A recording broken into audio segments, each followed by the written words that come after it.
My friends, the great experiment. Prodigy. Prodigy. Hidden. Trick. Would you look at that? The greatest trick. And you people, you're all astronauts on some kind of Star Trek. The greatest trick. Welcome to Greatest Trek. It's a new Star Trek podcast from the makers of The Greatest Generation. I'm Adam Pranica. I'm Ben Harrison. Adam, this is our silliest show. It really is. I don't know what's come over us with these Prodigy episodes. We've just been really goofing it up. It's self-defense silly, I think. Right. I think we've realized something about talking about children's programming. You want to approach it with that silly puppy mind. That childlike wonder of somebody who's on half a jazz gum. Absolutely. That's how kids are, right? Yeah. Like, that's how I could understand kids a little better if I just treated them as if I thought they were on a half a jazz gum. Yeah. They would be far less frustrating for me to interact with if I just went into every moment like that, right? Like your baby, for instance, like, will not talk back to me. No, he doesn't have anything to say yet. And to learn more about microdosing tea... Oh, buddy. I had a frustrating interaction with him this morning. We were at baby class, and baby class, for some reason, is scheduled right in a window when we usually are trying to feed him. So I was like giving him a bottle at baby class, and I picked him up to burp him, and he was wearing like an all-white onesie, and when I picked him up to burp him, the back of the onesie was all yellow. Oh, boy. And that's when babies poop, it's yellow. And so Oh, I'm really glad you said that, because now I'm with it. he'd somehow dumped up. And boy, He dumped up. It was like it had soaked through the onesie, soaked through my jeans.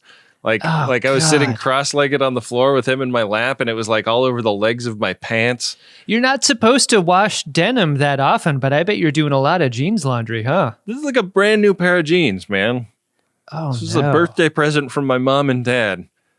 Fucking Was a part of you like, still, I should probably wait to wash these jeans, right? I'll tell you what. I came home, hit him with a little Folex. That's all they're getting. Oh my God, you fucking sicko. That is so gnarly. It'll be up to you to guess which jeans that was. Oh man. Yeah. That is amazing. Now I have more than one pair of jeans, so.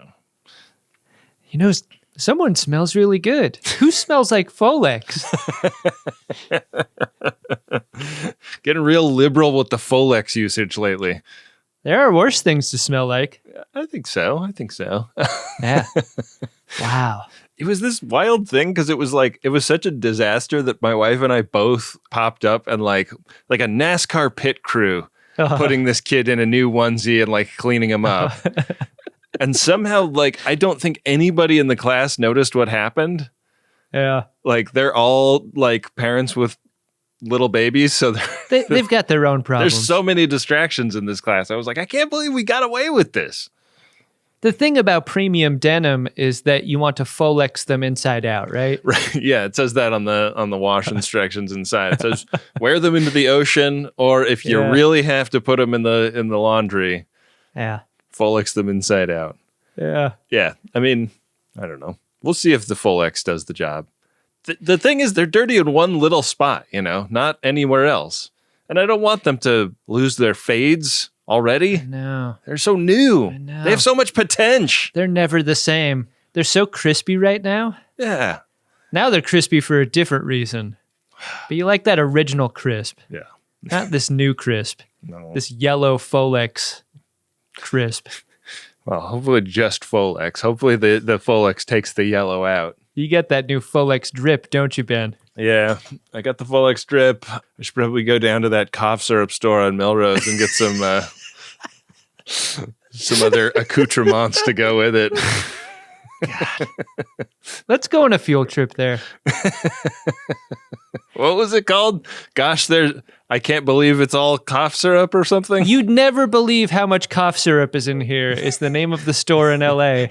And in the window is a giant cup of what I'm assuming is going to be cough syrup inside. Dang. I walked past a store in LA recently. Maybe it was in your new neighborhood where there was like a koi tank in the front window. What? Yeah. Maybe it was somewhere else. But it was like an apparel store. They were selling like fitted baseball hats and like, premium t-shirts and shit. And they had a koi tank in the front with like really nice looking, like, collectible grade, $700 koi fish in there. This has inspired an idea. Do you want to go in on this business with me? Yeah, I mean, I was trying to start a different business with you, but of course we had the Monday meeting and you didn't show up to it. So, right. Yeah, I mean, like, I'm still open to different ideas. The business is this. It's a premium denim store. Oh, all right. I'm interested. With a twist. Hmm. In order to leave the store, you need to wear the jeans that you've purchased through a saltwater tank. You walk through there and it's like wearing them into the ocean, and then you walk right out of there and your jeans are in the process of fitting to your birdie. That's amazing. Can I offer one punch up Sure. to this idea? Yeah. You know those spas that you see in like vacation towns where you can sit in a chair and put your feet in a basin and little fish will eat all the dead skin off your feet? Yeah. Can we add those to the tank? Sure. So it's like a value add. Like, not only are your jeans going to fit great because you're going through the tank on the way out of the store, but also your feet are going to be remarkably smooth and free of dead skin cells because of the little fishies. The tank should be super long though, right? Because you should like be sloshing your way through this thing for a good 15 minutes to give the fish time to do their business. Yeah. And to also give the premium denim time to wrap tightly around your birdie. We're going to get like 3 or 4 of those swimming pools that are made out of shipping containers and just put them end on end and like cut the ends out to connect them to each other. And that's the only way out. That's the only exit. Is the name of our store, could it be, Jesus Christ, that's a fuck ton of cough syrup? I mean, what the hell? I think we should talk to IP attorney just to make sure that we're not stepping on anybody's trademark. But I really like that direction. We really want to distinguish this store from the others. And I don't feel like a giant circuitous saltwater fish tank is enough. Yeah. Let's get on the phone with our attorney in New York. On second thought, I'll just handle that because like phone meetings have been kind of tough for you to make lately. Yeah. But yeah, let's do it. Sounds good to me, Ben. Let's check back in a little later on our progress building our brand new business. For now, we have real work to do. Silly work. Silly work indeed, my friend. It's Star Trek Prodigy, Season 1, Episode 13, All the World's a Stage. You know the greatest danger facing us is an irrational fear of the unknown. On my mark, go fast. We open on the shovel ship of a Rear Admiral Janeway, and she's sitting in the 6th bay, questioning the diviner. Tell me everything you can. The ship. They took it. The diviner's just babbling at this point. Yeah, his mind is all blown apart, and the thoughts don't... Like, it's very convenient that he doesn't say any of the stuff about, like, I will punish Starfleet, or, like, for as fragmented as his mind is, he's being remarkably circumspect about, like, his evil plot, you know? Janeway opens up. Did your grandma ever have like the big wallet with the 2 little beads on top that closed it? You know, like the metal beads. The clasp. yeah, like a coin purse. Right, but it was big. Oh. I guess it's a clutch, right? Okay, yeah, I'm familiar with this concept. Janeway goes into her clutch and she takes out a bunch of pictures and she's like, have you seen this very attractive man? And it's cartoon Chakotay. He may have been in the vicinity of a bathtub. For every one picture of Tom Mervyn's, I have 10 pictures of Chakotay. The implication is that he was imprisoned, right? Yeah. She gets some recognition out of the diviner, but the information isn't super cohesive. So that's getting frustrating. But then we get a little update on, I believe, a bet that we have going, Adam. Oh? Yeah, the Ensign. Ensign Essentia. Yeah, Ensign Essentia, the trilogy, comes in. Ensign Essentia has the name of a nutritional supplement that you take that's sort of like a milkshake. Right. If you're not eating a full diet, you're going to want to supplement with one of those. Yeah, except for you're sort of suspicious of it because it's, like a friend of yours that's selling it and they're trying to get you into the business. And you're like, what? I'm selling Essentia now. Why don't they just sell it in stores if it's so great? We don't just sell the products ourselves. No, sir, you read Bob. Because it's too good for the stores. Yeah. Ben? And this is a great way for you to get some financial independence and some residual income because your downline will be doing most of the work for you. Yeah. Essentia, one of the most popular of the Confederated products. It's a different company. It's a different quality of product. Yeah, she's got an update on Barnes Franks. Yeah. Better known as Barnes Franks. not Barnes Franks, because we said his name wrong. I am Lieutenant Junior Grade Barnes Franks. Barnes Franks. Barnes Franks. Barnes Franks. Barnes Franks. Barnes Franks. Barnes Franks.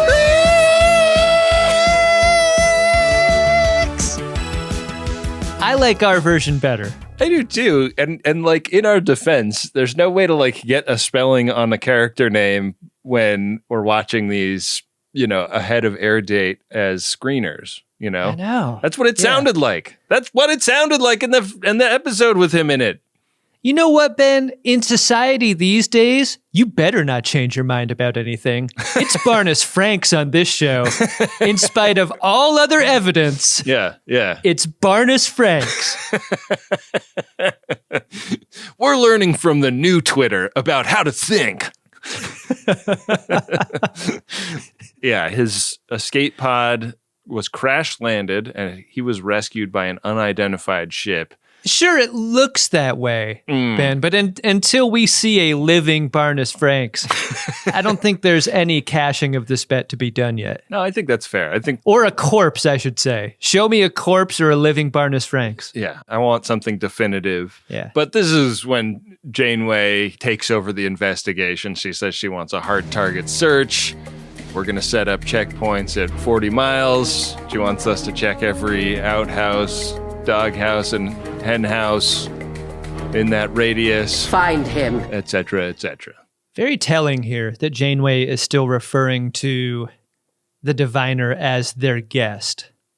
Yeah. I mean, this guy is getting the best of care. He's throwing mugs around all over the place. Like he's Kevin Spacey at the end of Usual Suspects. And like that, he's gone. And is forgiven. Just like Kevin Spacey, right? Right. Yeah. Just like Kevin Spacey. Again, we're learning a lot of new things on social media these days. Yeah. Welcome back, my friend. Yeah. So the mission now is, as you say, right? We got to find who did this to Fair Barnes. Right. One of the greats in all of Starfleet. And off the USS Shovel goes, and we catch up with the P-Star doing a captain's log in orbit of a planet that looks like it puts the Grand Canyon to shame many times over. It's true. I'm thinking about the title of the episode. It's kind of stagey, right? There's stages of the landscape on this planet. All the world is. Yeah, the whole damn world is a stage. That's great. And that's the only thing that's a reference to, I think. That's really great. Jankum Pog is really falling down a rabbit hole of obsession with getting rid of the Event Horizon core. Yeah. They show him trying several things, including punching and punching really hard. Doesn't seem to be working. Yeah. Like all of the Street Fighter stick combinations. Oh, yeah. Nothing's working. Nothing.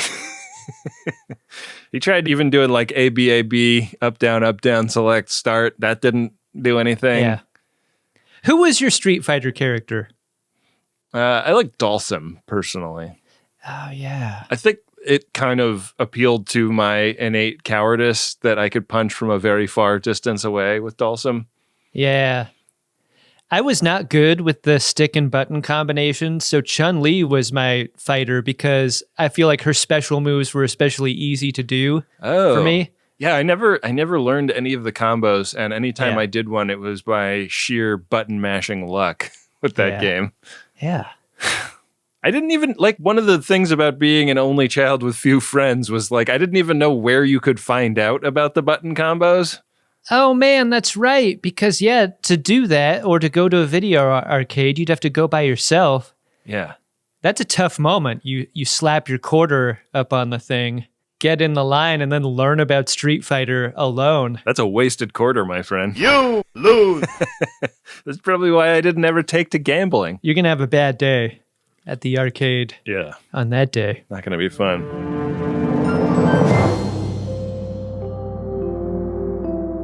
Murph is still all sick, and there isn't a slug vet anywhere to be found.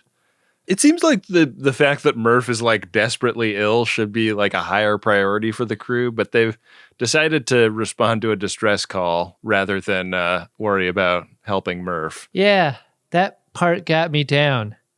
Murph is convalescing in a dog bed while Rock Talk pets him. Yeah. Murph's bed looks a lot like the bed that Garfield sleeps in. Oh, yeah? Do you think that it's just Monday? Is that what's going on for Murph? Yeah, Rock Talk is really the John Arbuckle of Star Trek Prodigy. That's it, Garfield. This is not normal for you. Just as confusing a nose and mouth area. Yeah. Yeah, very true.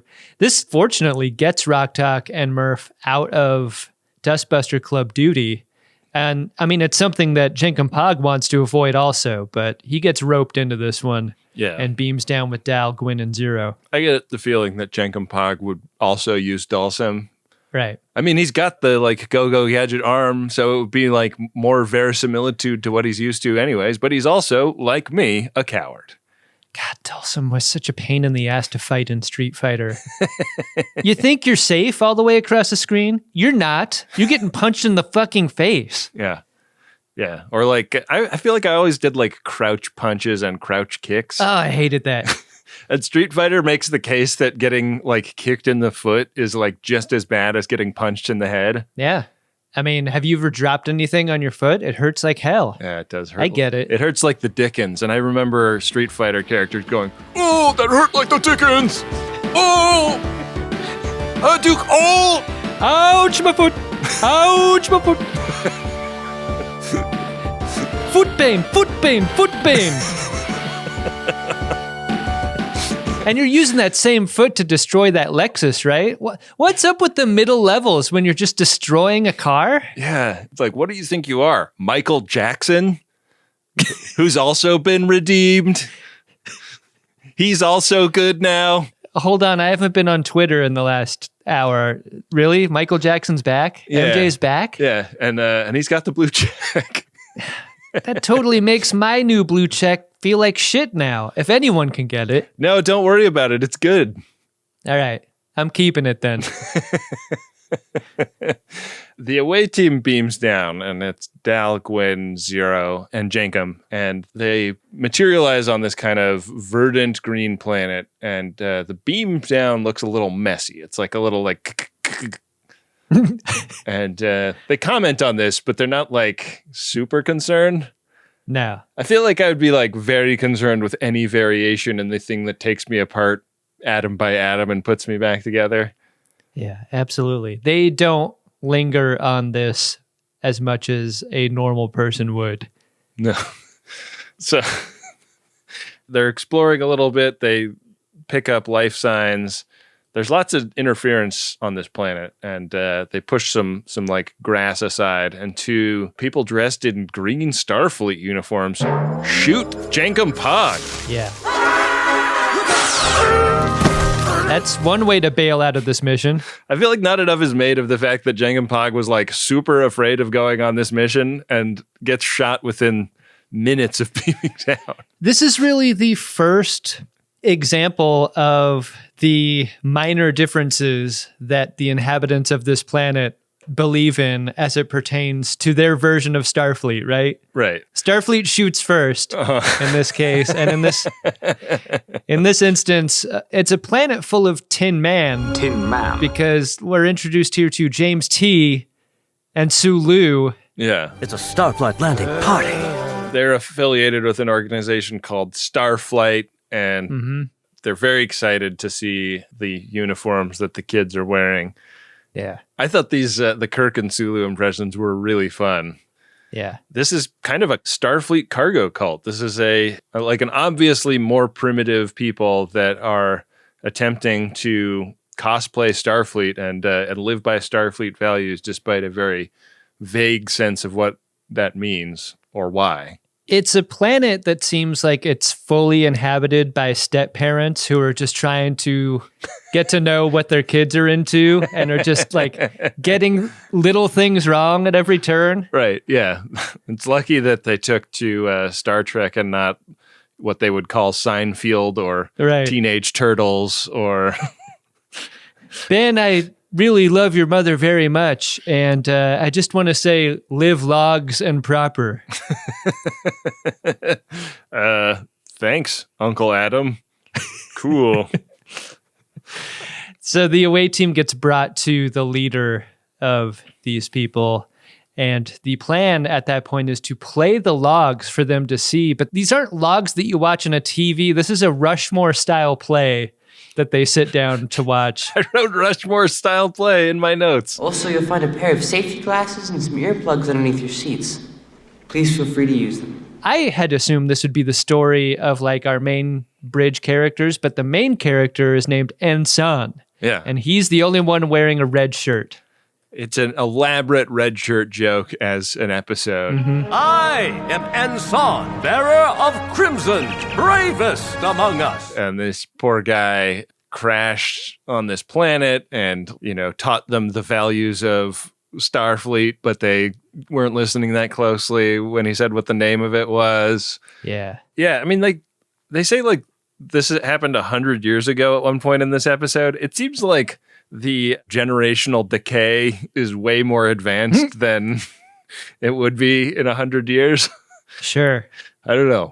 Maybe I'm more optimistic than I should be, but like... Sure, I mean, when you construct a society around a certain ancient person's teachings, it's important to get the facts straight, right? Right.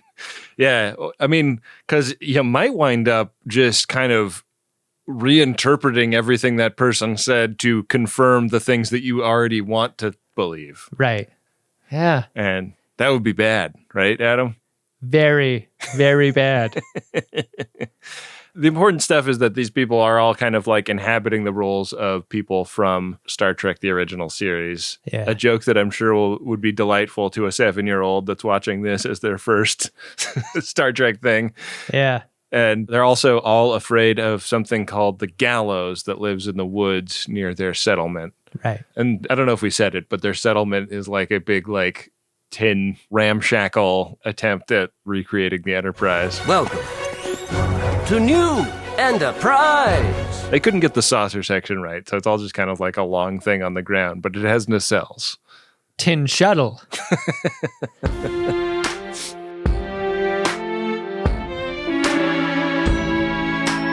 There's like a prophecy here. Like that's the main thrust of this thing, right? Is that like everyone's afraid of the gallows because everyone gets sick there. And Ensign's dying words are Starflight will return and help us all from the gallows.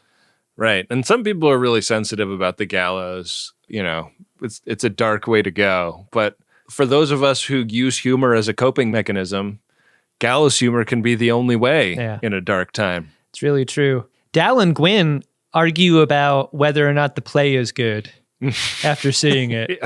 Yeah, they sort of, New York Post, New York Times, like dueling reviews kind of thing. Dal just wants to go home. He's disgusted with the whole enterprise. No pun intended. I mean, neither of them want to leave because Murph is ill and potentially on the verge of death. They just want to leave because they're bored. Yeah. But as Dal is kind of stomping toward the exit, another one of these people comes in the front door of their settlement, and she is very sick. And she's a cadet, and she's like got lesions all over her body. Yeah. And she falls into Dal's arms, and they take her to Sickbay, which is one thing that our show has in common with these people is that they call it Sickbay. That's great. We see you, Star Trek Prodigy. Yeah. Thanks for the shout out. The version of the gallows we saw in the Rushmore play was pretty benign, right? Like, it seems spooky, but not lethal. But what this sick character describes sounds far worse, right? Fire-breathing, eye-glowing, bringer of death style creature. Like, I thought for sure this was going to be a monster of some kind. Right. And whatever it is has rubbed some soot onto her, or crud. Yeah. Get some water, wipe off that crud. Soot or crud, it's hard to tell from the way it's rendered. Yeah. Maybe that'll be easier to see in the kind of final version of the episode that shows up on P+. I don't know if you had this problem. I had, like, the lip sync was terrible on my screener. Same for me. Yeah. I don't know if the audio track was just out of alignment with the video, but it was no bueno. Yeah. Made it hard to watch. Well, I mean, this is a show that has trained me not to look at characters' mouths, so not so much of a problem for me, but I still understand it could be frustrating. You're just kind of looking around the edges of the frame, like not wanting to focus too much on the most upsetting things in the middle. Exactly. Speaking of upsetting things to look at, back on the Protostar, Rock Talk has taken a sample from Murph. Like, you can just take a spoonful of Murph if you want. I guess so. And study that under a microscope, maybe. I don't get it, because Murph is also, like, indestructible. So which is it? Yeah. Like, how much Murph would you need to take away for Murph not to be Murph anymore? This is a kid's show, Ben. You're asking adult questions. Like, what's Murph's dick look like? Murph is swinging a pipe. So yeah, back on, we've got kind of dueling healer scenes because up on the ship, Rock Talk is trying to heal Murph, and down on the planet, Zero wants to heal this cadet, but needs to know the source of the disease. And now Dal is also getting sick. Right. Whatever it was rubbed off on him. Yeah. Shouldn't have hugged her, Dal. Yeah. Should have kept your distance. Yeah.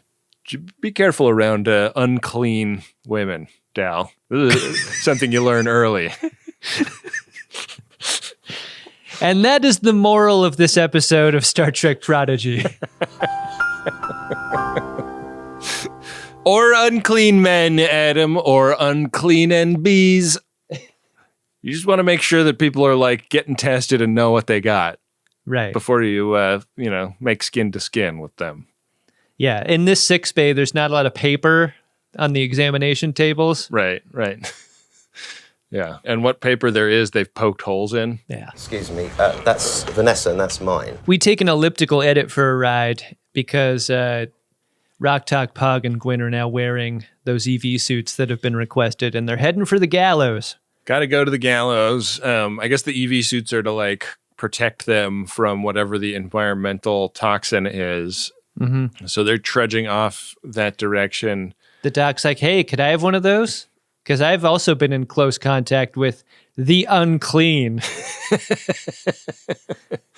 This guy can go fuck himself. Yeah. And they're like, have you ever seen Outbreak? You know how like the local doctor in the town is always not in the crazy suit, but then the doctors from outside come in it?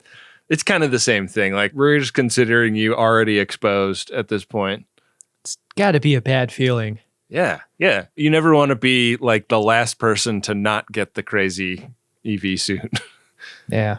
Like the doctor is trying like a sticks and leeches based medical technology out on Dal. And the leech actually seems to be helping. Yeah, stick bad, leech good. 2 leeches, even gooder. Yeah. Feels amazing. Yeah. And he's like, we know that this sucks. We know that this is embarrassing and doesn't speak well of our level of technology. We're aware of your prime directive. We know, we're not supposed to even have any of this stuff. But also, by gesturing to the uniform on the wall, kind of asks Dal, look, we're down for the cause, and we're a primitive, filthy planet of Rushmore family players. Are you down for the cause or what? And we don't get to hear Dal's answer. Well, yeah, I mean, the doctor's being a bit of an asshole. He's like, I wrote a hit play. What did you ever do? And right. There's a lot strange going on here. I don't know why. Probably the most important piece of memorabilia in their entire society is hanging on a wall in the hospital. I like your nurse's uniform, guy. The doc's like, these are leeches. And Dal's like, oh, are they?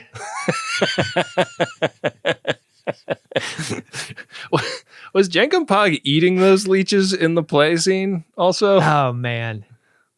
That's great. He was eating something gross. Yeah. It wasn't hot dogs. I'll tell you that. No. You're going to eat the local fare. Yeah. That's how you get to know a culture. Nobody else got hit? I'm the only one? What's the deal?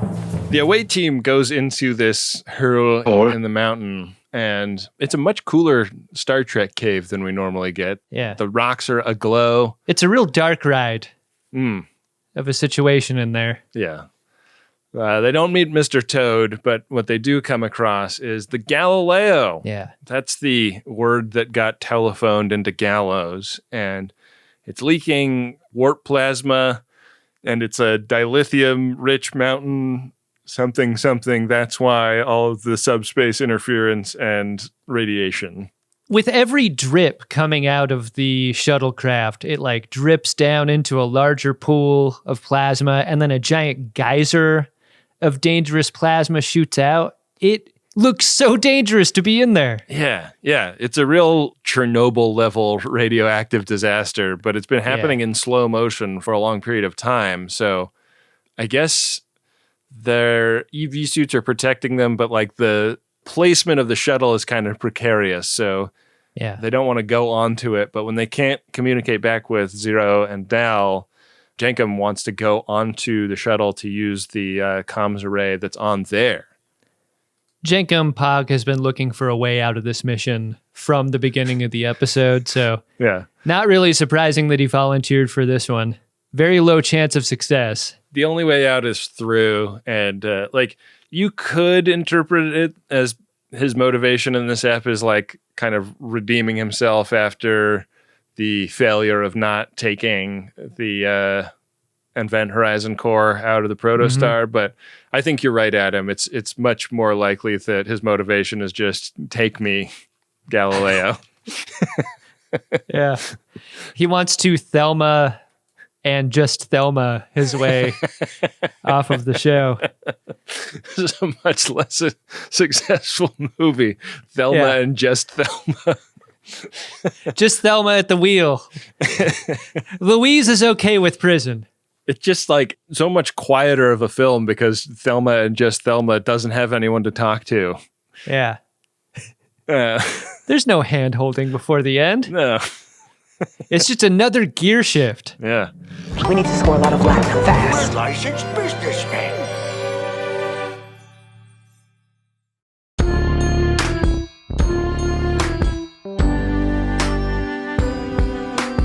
Speaking of gear shifts, Zero kicks it into high gear when Jenkum radios the source of the illness back. Zero is not an experienced antidotographer,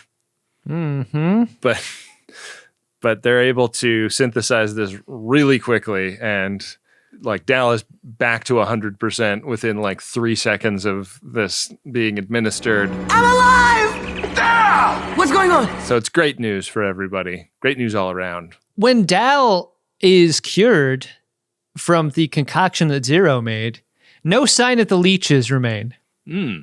Are the leeches dead? Did they like go into his body? Yeah, I want to know what happened to those leeches. Oh shit, Chris. Oh shit, man. Yeah. And what do they taste like? And can you eat them after they've been used to treat someone? If they've been sucking your blood and then you change the constitution of your blood into something great, they gotta taste different after, right? Like if you eat pineapple while you've got a leech on you. Yeah. Yeah, if you eat a leech that's been sucking on someone who's been eating pineapple, you're like, hey, that's not so bad. that leech is going to taste great. You know, I'm not usually into eating leeches except for, you know, like birthdays and special occasions. But I often spit the leeches out, but this one I'm willing to swallow. Usually I just find the closest potted plant and get rid of that leech. I know. And honestly, I don't know why the person that gave me the leech really cares, like why they have a dog in the fight of what happens to the leech. Right. It seems like their participation is effectively over at that point. Right. It's like, why are you speaking up about what happened to the leech? But if you really care that much, you could eat some pineapple while the leech is on you. If you want to have a little bit of consideration, eat some pineapple.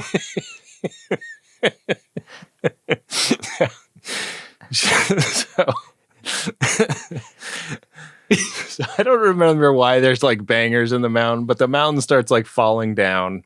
Yeah. And so the entire way team now has to get in the very dangerous Galileo shuttlecraft to, I guess, have rocks not fall on their heads. Right. I mean, they're just trading one danger for another. Like, rocks falling on their heads probably isn't going to kill them, but what will certainly kill them is riding the shuttlecraft all the way down into the pool of plasma. Yeah, but also there's like no way to get beamed out because there's too much interference in there. So again, the Protostar is going to fly inside the super dangerous thing this episode. Right. But it has an insufficient crew to do this, right? Yeah, and the interference is going to knock out hologram Janeway. So they draw on the well-trained expertise of the locals, and they beam a bunch of them up to help Dal out in the process of flying the ship into the mountain. They look around at this situation, and they're like, I don't recognize any of this stuff. Like, we had an idea that had to do with something ancient, and I'm looking around at all this future tech. I don't know how to use this. Yeah, all these buttons have labels on them. What gives? So hot on the heels of it being explained that holograms won't work inside the mountain, they holographically change all of the controls to 1960s TOS bridge. Right. This I know. Amazing. And it all works great because the locals know how to push all the buttons. And, you know, even though their terminology is a little bit different, they know what Dal is talking about. This is the dream of anyone who's flown a flight simulator when they board any aircraft. Like, right. Certainly I could do this if called upon. Both pilots have had heart attacks. Is there anyone on board that has a really nice graphics board and Microsoft Flight Simulator? Look. And Adam's hand goes up. I've got the stick and the pedals. Does anyone on board have the stick and the pedals? You, sir. No, I just have the stick. Damn it! I have the stick and the pedals. Well, do you also have a 38-inch curved display? No? Then you're useless! We're going to need someone with a video game playing seat as well. Does anyone have a seat and pedals and a stick? Does the chair in front of your computers, for some reason, have seat belts? If so, you are eligible. Yeah. Do you have purple accent lights all over the room that you play video games in? Got to have those. That needs to be a consideration in this new studio. I have not thought anything about lighting. Oh, man. Gonna need that. Make sure you add that to the budget. Yeah. Perp lights. Perp lights. Exactly. So the like rocks falling into the shuttle play the last distress call on audio. So we get to hear I wrote down Ensign Darabak. I tried to look this up. I wanted to see if this was based on If this was a guy? Yeah. Ensign Garavik reporting, sir. I didn't find anything. Maybe I got the spelling wrong or something. Are you the new security officer? Yes, sir. Yeah, I sure didn't know this was how the Galileo went out. Yeah, but then I was like looking at it seems like there was more than one Galileo, maybe? So maybe this was like not the Galileo 1? Oh, yeah, this was the Galileo A. Yeah. Or whatever. But like, I don't know how the original entrepreneur got all the way out to the Delta Quadrant. Yeah. That's certainly never come up in my research. Nope. Anyways. Too many questions. Yeah, this is his distress call to, Starfleet. And the backstory sort of reminded me of the episode of TNG where Data has amnesia and like wanders into a sort of Renaissance era town square with a briefcase full of radioactive shit. Right, and he has a pipe rammed through him. Yeah, and that guy from Chicago is there. Yeah. Chicago man. Yeah. It appears I had an interesting time. Ensign was like trying to help these people not become sick from the radiation he brought to their planet. Yeah. And turns out the Protostar crew are the ones that are going to have to help them with that. They get last minute beamed out of the Galileo. And then like there's kind of a little montage of them kind of cleaning up before leaving town, which is Jenkinpog helping them shoot phasers at the hole that lets all the radiation come out of the mountain and hit their town. Right. This episode makes very little of the fact that the crew of the Protostar are the prophecy incarnate. Yeah. And so the idea that they'll just train these people up, these Enterprizians, with a bunch of tools and instructions, about how to be Starfleets on their way out the door. Yeah, and here's our medical kit and whatnot. Totally omits the very real possibility that these people would want to go with them. Big time. Like they would be hanging off of the skids of the Protostar as it took off, right? Like, where is that? Yeah, that never comes up. Like, it's hard to imagine that these people will be like, this is our home. We have to stay here, also. Especially after seeing the Protostar, which rules. Yeah, which is way better than their piece of shit shanty town. Yeah. Are you too good for your home? It would be great if the weapon on board recognized the Enterprizians as Starfleet and then made them destroy themselves. Close enough. James T is like, why am I holding a phaser at Sulu? You're holding it at my crotch. Wide beam.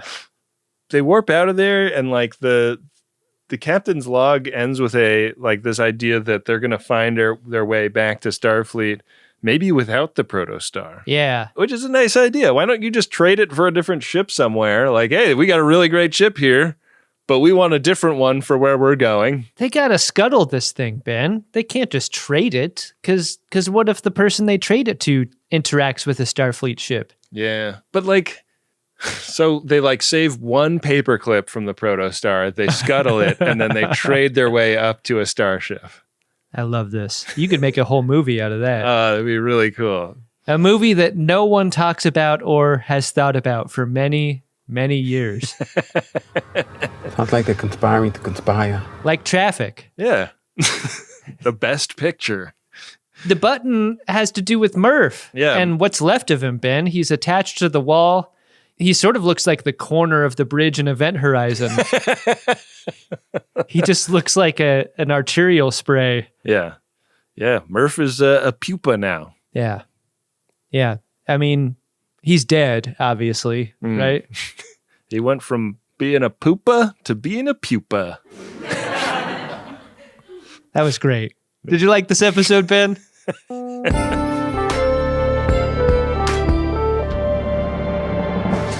I like this a lot more than the last episode. I thought it was a pretty fun adventure. Like, definitely one that I don't know how much of the joke of it is going to be evident to kids. Maybe more than I think. I don't know. But I love the idea of a cargo cult in Star Trek. Like, there was sort of the implication of one in a recent Lower Decks episode. And I thought this was a very interesting, like, richer exploration of what that might look like. And it's obviously, like, through the simplicity of a show for kids, but done in a really interesting way. And I'd like to see Star Trek do more with ideas like this, frankly. Yeah, I felt like it was a fairly unique expression of that idea for Star Trek to do, and not without some risks.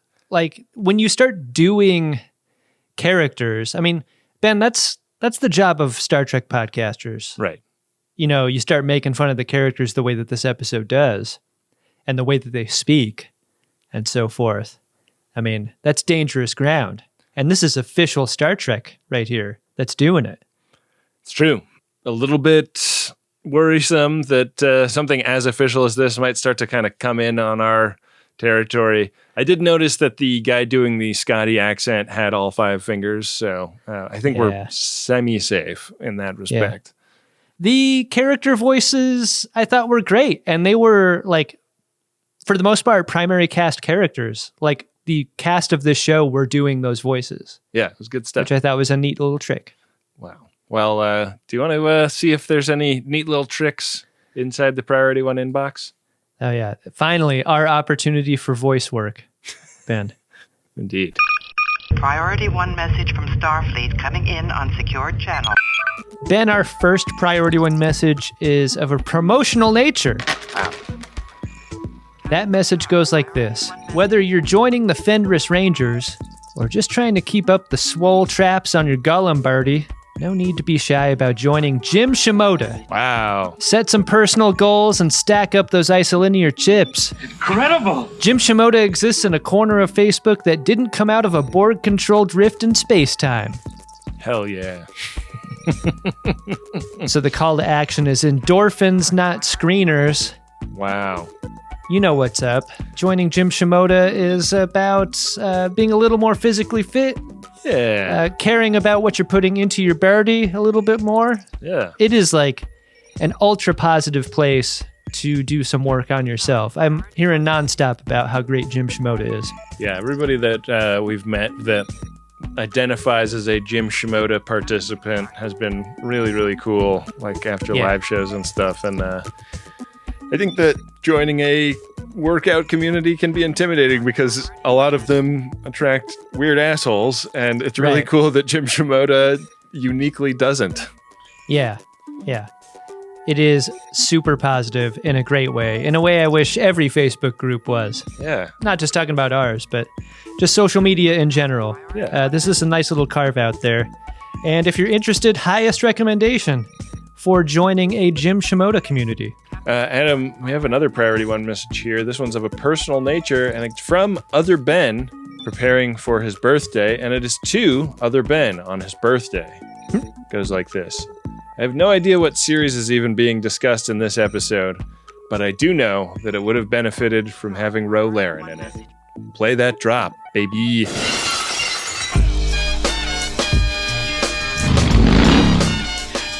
Is there any Star Trek that wouldn't benefit from Ro Laren? No way. Man, I feel like she could show up in Prodigy. Like, don't you think? Could she show up in Picard? Yes. Couldn't she? I mean, Michelle Forbes, still working. Still out there doing Obviously, yeah. Still one of the greats, so why not give her a call? That would be a pretty exciting surprise cameo in season 3. God, I would love that. Oof, that would be amazing. Yeah. Well, great points all around, birthday Ben's and Jim Shimoda's. If you'd like to get a P1, head to MaximumFun.org/Jumbotron and set one up today. Hey, Ben? What's that, Adam? Bonus Franks. Bonus Franks. Bonus Franks. Bonus Franks. Bonus Franks. Bonus Franks. going to make Wendy edit that every time, or can we just like let her use the previous edit? I don't know, Ben. Do you want to reheat the segment every time, or do you want a fresh one? It's going to be like I want to reheat it every time. I don't think I'm getting better at hitting that high note. I think this is good practice for us. Okay. When we karaoke. Okay.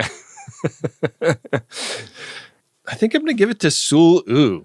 Because I think Sulu gets kind of a surprisingly rich amount of stuff to do as a character that is like mostly there just to be a joke.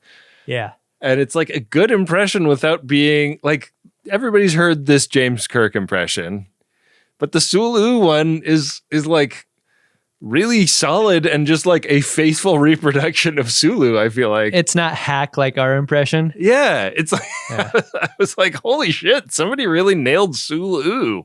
Yeah. It was a delight to me. Yeah. That's like a pretty simplistic reason to name someone a Barnes Franks, but that's where I'm coming from today. I've got a related Barnes Franks. It related to this entire concept that you're describing. What's the name of this ensign? The ensign that's the main character of the Rushmore story? Oh, what? Oh, that guy. Oh, you mean the Darabek? The survivor of the shuttle accident. Yeah, Darabek or Garabek or something like that. That guy. Yeah. Think about his story and how he told it, and why these people are telling the story the way that they are, why they've named each other those things, why they speak the way they do. Yeah. This ensign wandered into town and taught the society all about what it's like to be on the Entrepreneur with character voices. He did the voices. That's the only way that anyone knows what these characters sound like. Yeah. Because no one went to the shuttle to play the logs or anything. And besides, the logs would just be of the ensign's voice. He was really the Bradward Boimler of the Entrepreneur. He was. Yeah. So the idea of this ensign wandering into town and telling the story of the Entrepreneur and doing the voices, like this entire society are little kids gathered at his knee while he reads them a bedtime story. I love that idea. Man. And that's just going to make him my Barnes Franks. That is a really solid Barnes Franks, Adam. That might be my favorite Barnes Franks you've ever done. Wow. Wow. I mean, pretty small sample size, but I'll take it. You have a rich history. Yeah. Wow. Well, Adam, when Friends of DeSoto use social media to talk about the show, sometimes it encourages people to check the show out, and we like to encourage that. But sometimes it can come across as a warning to others. Don't be like me. Yeah. Prepare a buoy and launch it when ready. Warning buoys. An emergency buoy. A warning buoy. This was not specifically on one social network or another, but a blog by Stephanie Halgren, stephaniehalgren.com, put up a post earlier called 10 Awesome Podcasts for Those Who Are Easily Bored, and named us. We're on a top 10 list, Adam. For once in the history of the greatest generation, we're on a top 10 list. I can't believe it. This never happens. And we're number 5. We're not even like in the bottom half. Hey, we're above a McElroy show. The cap is Star Trek nerds with more than average knowledge of film and media production. Ben and Adam embrace the cringe. They don't take Star Trek very seriously, but they are very serious about watching every single Star Trek episode ever created. Sometimes drunk, other times blissfully riffing off each other. Ben and Adam crack me up. That is so nice. That's pretty great. That's a great description of the show. Thank you. Blissful. Thank you so much, Stephanie Halgren, for that very, very sweet write-up. And it's not even list season. I know. It's such a treat to finally be on a list, though. Yeah. I've been wanting this forever. Hey, as we get near the end of the year, put us on your lists. Yeah. Put us on your lists. Don't leave us off the list. Put us on the list. Or the glass, whatever. Yeah. What a sweet thing. Thanks, Stephanie. Yeah. If you'd like us to say your words out loud on our show, post about us somewhere on the internet and make sure that Bill hears about it at one of the @GreatestTrek social media accounts. He puts them in our company Slack channel, and we pick one for every episode. And we really appreciate folks getting the word out. Yeah. Thanks one and all. So with that, we're going to leave it with our producer, Wendy, to tell you a little bit about next week's episode and take care of some business in those credits. I can't wait to hear whether or not she makes a brand new Barnes Frakes intro or just reheats an old one. Yeah. Don't feel like you have to make a new one, Wendy. Make the right choice, Wendy. We again didn't pronounce it correctly, so there wouldn't be like that big of a problem by just using the old one. I don't think either of us would notice, most likely. I'll notice.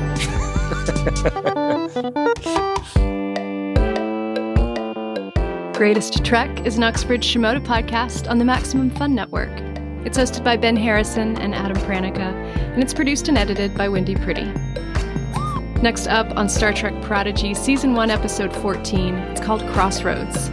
When the crew attempts to secure transport to the Federation, they unwittingly cross paths with the Vice Admiral who's hunting them. Thanks to the members who are making monthly contributions to support this show. If you've got an extra $5 a month, head on over to MaximumFun.org/join, and you'll get instant access to the entire catalog of Max Fun bonus content and new bonus episodes from Uxbridge Shimoda coming out every single month. Thanks also to Adam Ragusia, who created the original music that you hear throughout this show. You can find his podcast and his YouTube cooking channel by searching for Adam Ragusia. Thanks to Nick Ditmore for the show art and Bill Tilley for managing the social media pages on Instagram and Twitter. Make sure you're following @GreatestTrek and use the hashtag #GreatestTrek to talk about the show online. Thanks for listening. We'll see you next week on Greatest Trek.